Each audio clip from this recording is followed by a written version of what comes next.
ప్రభునందు నాకు అత్యంత ప్రియమైనటువంటి వాళ్ళారా, మన ప్రభువును రక్షకుడైనటువంటి యేసుక్రీస్తు వారి యొక్క శుభనామంలో మీ అందరికీ నా హృదయపూర్వకమైన శుభములు, వందనములు తెలియజేస్తున్నాను. ఉదయకాల సమయంలో దేవుని వాక్యాన్ని ధ్యానం చేసుకుందాము. ఈరోజు వాక్య ధ్యానము కొరకు మనం తీసుకున్నటువంటి లేఖన భాగము యెషయా గ్రంథము 26వ అధ్యాయము 3వ వచనం చదువుకుందాం. ఎవని మనస్సు నీ మీద ఆనుకునను వాని నువ్వు పూర్ణ శాంతి గలవానిగా కాపాడదు. ఏలయనగా అతన్ని యందు విశ్వాసముంచి ఉన్నాడు. ఆమేన్. దేవుడి నామునకు మహిమ కలుగునుగాక. ప్రియులారా, ఉదయకాలం చాలా ఆదరణతో కూడినటువంటి వాక్య భాగాన్ని మనం ధ్యానిస్తున్నాము. ఎవరి మనసు అయితే దేవుని మీద ఆనుకుంటుందో వారిని ఆయన పూర్ణ శాంతి కలవానిగా కాపాడదు అని దేవుని వాక్యం సెలవిస్తుంది. చాలాసార్లు మనం దేవుని ప్రేమిస్తాము, భక్తి చేస్తుంటాము, ఆయన బిడ్డలమని చెప్పుకుంటూ ఉంటాం. కానీ దేవుని మీద ఆధారపడటం కొన్నిసార్లు మర్చిపోతూ ఉంటాం.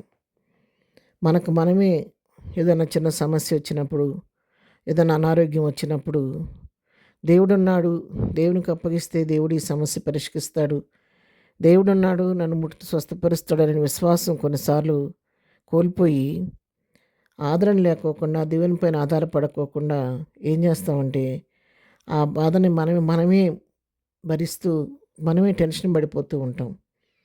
ఏంటి ఈ సమస్య ఎలాగవద్దు, దీనివల్ల ఎటువంటి సమస్య ఎదుర్కోవాల్సి వస్తుందో, ఈ పరిస్థితి ఏ విధంగా దారితీస్తుందో అనేటువంటి టెన్షన్తో భయపడుతూ ఉంటాం.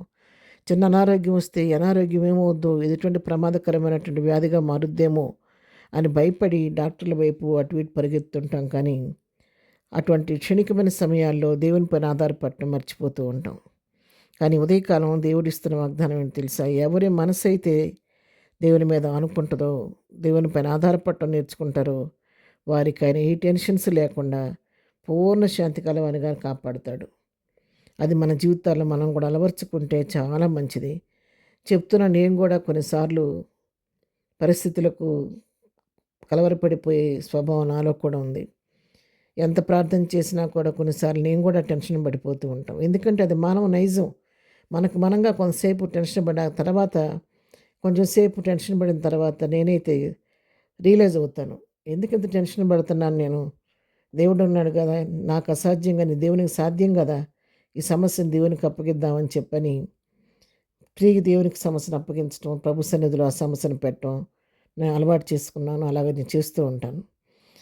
అలాగా మనం కూడా మన ప్రతి పరిస్థితికి ఎవరి మీదో మనుషుల మీద అనుకోకుండా దేవుని మీద అనుకొని దేవునికి మన సమస్యను అప్పగిస్తే ఆయన మనకి పూర్ణ శాంతినిచ్చే దేవుడై ఉన్నాడు. ఎందుకంటే అతడు నా యందు నీ యందు విశ్వాసం ఉంచున్నాడని ఉంది. మనం ఆయన యందు విశ్వాసం ఉంచుతున్నాం కాబట్టి, విశ్వాసం నాకు ఆయన కర్త కాబట్టి, ఆయన కొనసాగించేవాడు కాబట్టి, ఆయన నమ్మదగిన దేవుడు కాబట్టి, మనం విశ్వసించి ఆయన పైన ఆనుకుంటే, ఆయన పైన ఆధారపడితే ఆయన మన ఎన్నడూ విడిచిపెట్టే దేవుడు కాదు. కొన్నిసార్లు మన విశ్వాసాన్ని పరీక్షించడానికి కూడా చిన్నటువంటి పరీక్షలను, సమస్యలను దేవుడు మన జీవితం అనుమతిస్తూ ఉంటాడు. ఆ సమయంలో కూడా మనం కృంగిపోకుండా, బెదిరిపోకుండా ప్రభు వైపు చూస్తూ, ప్రభు పైన ఆనుకొని, ప్రభువా ఇంతవరకు నా జీవితంలో ఎన్నో మేళ్ళు చేసి ఎన్నో సమస్యల నుంచి తప్పిస్తూ వచ్చిన దేవుడు, ఇప్పుడున్న ఈ సమస్యను తప్పించడానికి కూడా నువ్వు శక్తివంతుడివయ్యా. నేను కాదు, ఇదిగో ఈ సమస్యని నీకే అప్పగిస్తున్నాను, నీ పైన నేను ఆనుకుంటున్నాను, నువ్వేం చేసినా నీ చిత్తం అని మనం ప్రభువుకి ఆ సమస్యను అప్పగించి ఆయన పైన ఆనుకుంటే హృదయ వేదనంతా తొలగిపోయి ధైర్యంతో, పూర్ణ శాంతితో ప్రభువుని బట్టి ధైర్యంగా ఉండగలుగుతాం. ఉదయకాలం వాక్యం మీ జీవితాల్లో కూడా ఎలాంటి సమస్యలు ఉన్నా కూడా మనుషుల వైపు చూడబాకండి, అధికారుల వైపు చూడబాకండి, పరిస్థితుల వైపు చూడవద్దు, పరిసరాల వైపు చూడవద్దు, కానీ న్యాయాధిపతి అని దేవుని వైపు చూడండి. ఆయన పైన ఆనుకోండి, ఆయన పైన ఆధారపడండి. ప్రభువా ఈ సమస్యలో నువ్వేం చేస్తావో నాకు తెలియదు, నువ్వే నాకు జయమిచ్చి నా నోటిని నవ్వు కలుగు చేయమని ప్రభువుకి అప్పగించి చూడండి.